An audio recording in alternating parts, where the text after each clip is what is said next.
Ukraine के बीच चल रही जंग में एक नाम और चेहरा हमारे सामने कई बार आया है। कभी वो अपने देश की जनता को भरोसा दिलाते हैं कि वो देश में ही हैं और लड़ रहे हैं। कभी पूरी दुनिया को कहते हैं कि कोई उनका साथ देने नहीं आया। वो अमेरिका के उस प्रस्ताव को ठुकरा देते हैं जिसमें उन्हें देश छोड़ने की बात कही जाती है। शायद आपने अंदाजा लगा लिया होगा कि हम किसकी बात कर रहे हैं। ये शख्स हैं वोलोदिमीर ज़ेलेंस्की, यूक्रेन के राष्ट्रपति। वो मुल्क जो इस समय रूस जैसी महाशक्ति से लोहा ले रहा है।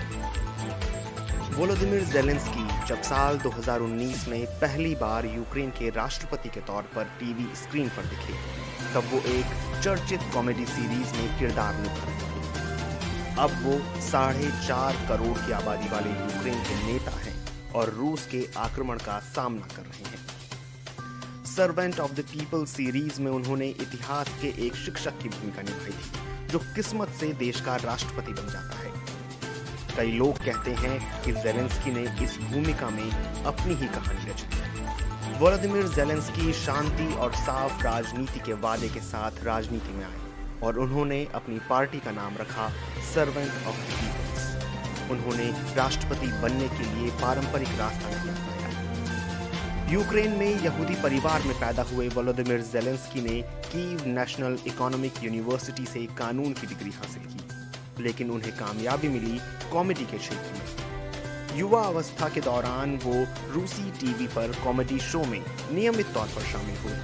साल 2003 में उन्होंने एक टीवी प्रोडक्शन कंपनी बनाई जो कामयाब रही। टीवी और फिल्मों में उनका करियर बढ़िया चल रहा था। साल 2009 में उन्होंने love in the big city और 2012 में ज़ेलेंस्की बनाम नेपोलियन फिल्में बनाई। 2014 यूक्रेन के लिए उथल-पुथल वाला साल रहा। कई महीनों तक चले प्रदर्शनों के बाद यूक्रेन के रूस समर्थक राष्ट्रपति विक्टर यानुकोविच को सत्ता से हटा दिया गया। इसके बाद रूस ने क्राइमिया पर कब्जा कर लिया और देश के पूर्वी हिस्से में अलगाववादी लड़ाकों का समर्थन किया। इन घटनाओं के एक साल बाद सर्वेंट ऑफ द पीपल धारावाहिक 1+1 नेटवर्क पर प्रदर्शित हुआ। इसमें एक किरदार दिखाया गया जिसने एक इतिहास टीचर से देश के राष्ट्रपति बनने तक का सफर तय किया। इस किरदार को निभा रहे ज़ेलेंस्की ने असल जिंदगी में ये कारनामा कर दिखाया। ज़ेलेंस्की ने अपने प्रतिद्वंदी पेत्रो पोरोशेंको को चुनाव में हरा दिया। पोरोशेंको उन्हें अनुभवहीन प्रतिद्वंदी मान रहे थे। बाद में यही अनुभवहीनता ज़ेलेंस्की की ताकत साबित हुई। 2019 में उन्होंने यूक्रेन के छठे राष्ट्रपति के रूप में शपथ ली।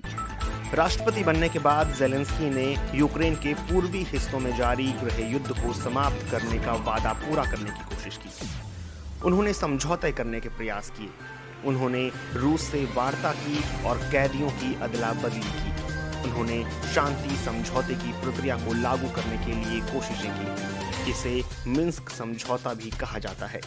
हालांकि ये कभी भी पूरी तरह से लागू नहीं हो सका। बाद में रूसी राष्ट्रपति व्लादिमीर पुतिन ने संघर्ष प्रभावित क्षेत्र में अलगाववादियों के नियंत्रण वाले इलाके में रह रहे लोगों को रूस का पासपोर्ट देने की घोषणा की। इससे यूक्रेन और रूस के रिश्तों में और कड़वाहट आ गई। वहीं ज़ेलेंस्की ने मजबूती से यूक्रेन के यूरोपीय संघ और सैन्य गठबंधन नाटो की सदस्यता हासिल करने की बात कहनी शुरू कर दी। इससे रूस के राष्ट्रपति पुतिन नाराज हो गए। वैसे ज़ेलेंस्की के किरदार में सब कुछ इतना साफ भी नहीं रहा।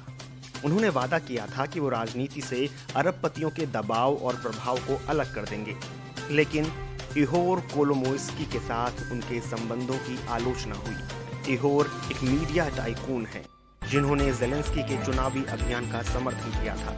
हालांकि ज़ेलेंस्की ने रईसों के प्रभाव को कम करने की कोशिशें जरूर की। वो एक कानून लेकर आए जिसमें रईसों को परिभाषित किया गया और उनके राजनीतिक दलों को चंदा देने पर रोक लगा दी गई। ज़ेलेंस्की खुद भी स्कैंडल से अछूते नहीं रहे। अक्टूबर 2021 में पेंडोरा पेपर्स में उनका नाम आया। इस दस्तावेज में दुनिया के अमीर और प्रभावशाली लोगों के छुपे हुए धन के बारे में जानकारियां थीं।